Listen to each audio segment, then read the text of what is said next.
Hey, welcome back everybody. Not sure where this video is going to place in the orders. We might add this to another video. We might make this its own little video. But anyways, today, August 4th, we are back in the field, about to wrap some Japanese millet. We got 30 acres of millet here that has done very well considering the dry year we have. So the guys got it cut late Monday evening and started raking about an hour ago. And I can see there's about 2 dozen bales. So let's get wrapping. Alright, so we're about an hour in now. I had a slight problem with the wrap when we first started. My detent valve here stuck on me a little bit, but we got that going, and yeah, it's there's going to be a lot more bales than I thought here, which is going to be a nice thing. There's 30 acres here, so we're hoping to average about 3 bales an acre and getting around 90 bales.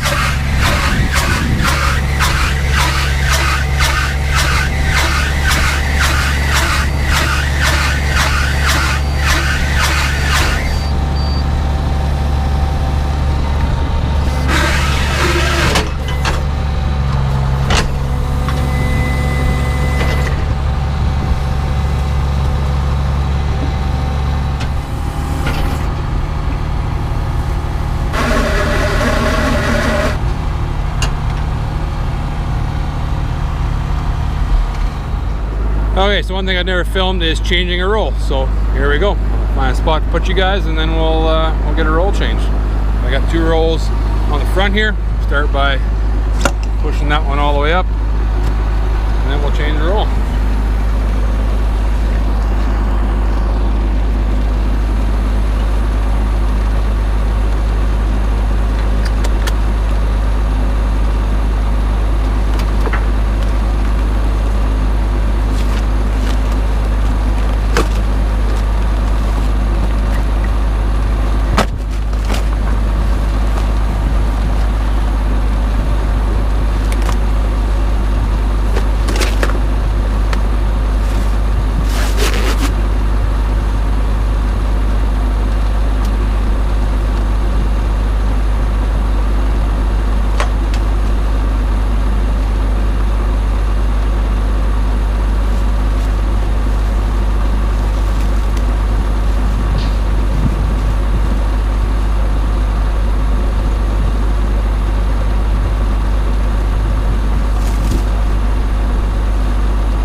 Ratchet strap in here. I just ratchet strap the rolls to the front. The little carrier that it comes with just seems a little bit weak, so I ratchet strap it on there just to stop those rolls from bouncing and bending the bracket that the carrier sits on.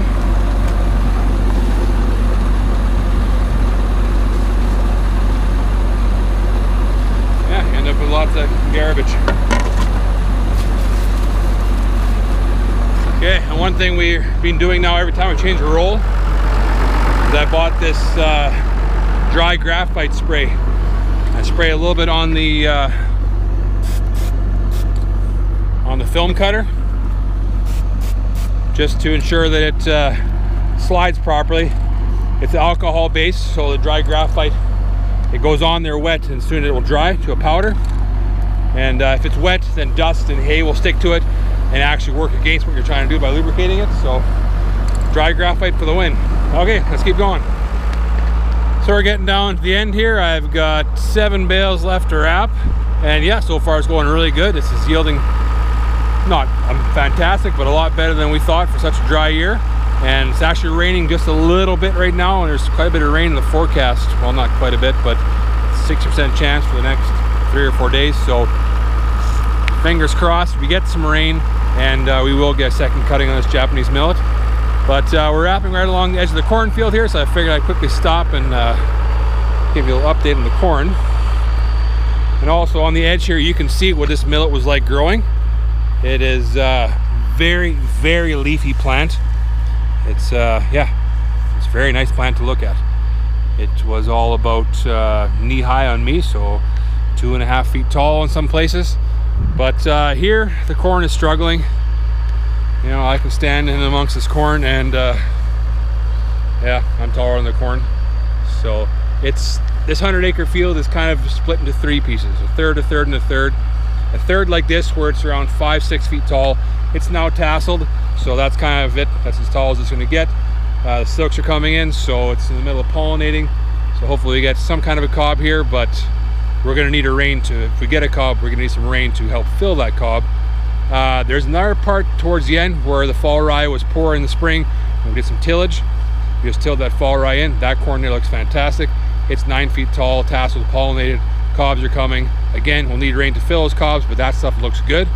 But let's take a little walk this way, and I see some corn that just, yeah, it's not very good. About a third of the field looks like this. It at first glance looks like I have a pineapple farm. This corn here, it's 2 to 3 feet tall. It is extremely curled up, has that silverish color to it, and this corn is pretty much cooked. There's a patch here, and this is just representative of the field. This is a very sandy, light soiled field, and it rolls a bit. There's actually a few peat moss holes, some darker sand, and yeah, the light sandy stuff like this has corn like this. The darker sand has corn like that, and the sandy peat moss stuff has the 9 foot tall corn. So we'll try and insert a clip right about here from yesterday, me talking with our Pioneer seed rep, Kiris, about how to handle the situation.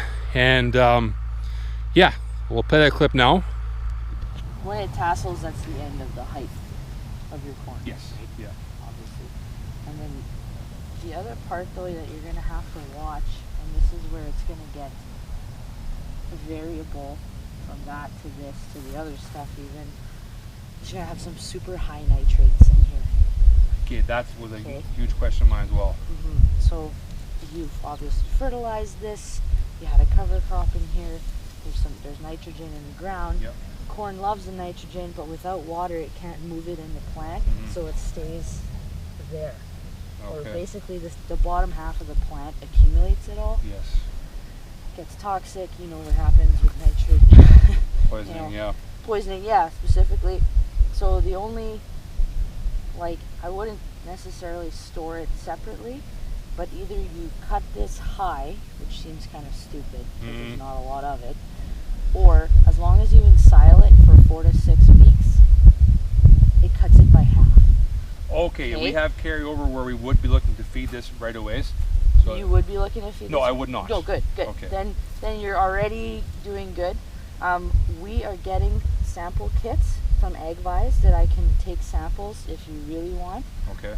If you blend this, like, or well, not blend, but whatever, yep. like, your risk is already lower. Okay. Ensiling it helps a lot. You'll cut your stuff by 40 to 50%. I cut your nitrates. Okay. And if you use inoculant, it's even more. Yeah, we definitely will. We always inoculate. I just think that's just crazy not to. But we put inoculant on, and our thought is we always bag our corn silage. Okay. But bagging is, you know, you would come through here and you get a truckload of the shorter stuff, and that would be 2 feet in the bag. Yeah. And then good, then bad. So that doesn't work well, right? You need a nice uniform crop in a bag almost. Yeah. So we might try and carve out one area to fill one bag for next summer. I would almost keep it, yeah if you can keep it separate. But then we would pile the rest. Okay. And try and do a long pile where we can really layer it. Okay. Right, so we can have a thin layer of this and a thin layer of good, like that way. That we would feed in winter. That would feed out nice. Interesting. Yeah, I've been thinking of all kinds of ways to, how do we manage this stuff, right? Because nitrates is definitely a thing, but yeah. If we can As long as you're testing it on the way out and you can balance it, I mean, it's okay. Yeah, and our nutritionist will definitely be able to work around it as long as we do. Yeah, if every little step we can take helps drop a percentage of this and a slight risk of that, then we do it, right? Yeah, because some people will try to feed this right away. That's definitely no. I've never seen animals have nitrate poisoning, but I've heard it's not a pretty thing to see. Yeah, this will be the worst year for it that we've probably ever seen. 2019 also had a lot of it. Okay. If it rains, it actually almost makes it worse because it kicks the plant into like high gear. Yeah, like right now unfortunately it's a lose-lose situation. Oh, okay. But for the nitrates, anyways. Yeah. But this will be a lot flakier feed. Okay, so the timing of these two things might be different, like your optimal silage harvest timing. Yeah, you'd want to do this at one stage and not the next, but if this has ears, which it looks like it does, everything wants to. Yeah, looks nice. You know, that'll keep it wetter a lot longer. Yeah. So yesterday when we were filming that, our SD card was full and we couldn't get the whole conversation, but kind of what we came to in the end was, we could go in these spots like this and with a disc bind and cut it and bale it. It looks shriveled up and done. There's actually a lot of moisture in there still. I bet you if you cut it today, it would still test around that 80% moisture. So too wet, you'd have to cut it and let it dry down. So you know what, it's not really going to get much worse than this. The leaves have not started firing off in the bottom, so that's a bit of a good sign. So maybe with a little bit of rain, the stuff will just kind of hang in there and just kind of hold a bit of moisture. And then my plan will be now to chop this field and kind of incorporate these poor spots with the other spots that are okay and really good. And instead of bagging corn silage, unfortunately we're going to make a pile this year. I like bagging, but this way we can kind of layer this stuff in there.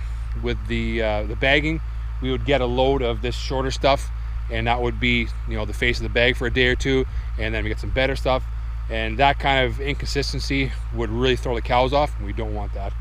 So I think this way we can blend it. If we can kind of carve out a spot and leave 20-30 acres of good stuff to get about 300 tons, we may put that in a bag and then we'd feed that next summer. Because for us, the problem is always feeding in summertime. We only feed the dairy herd in summertime, so we need a very small face to prevent spoilage. In wintertime, we have everybody on feed, including the beef cows, so that we can fly through it.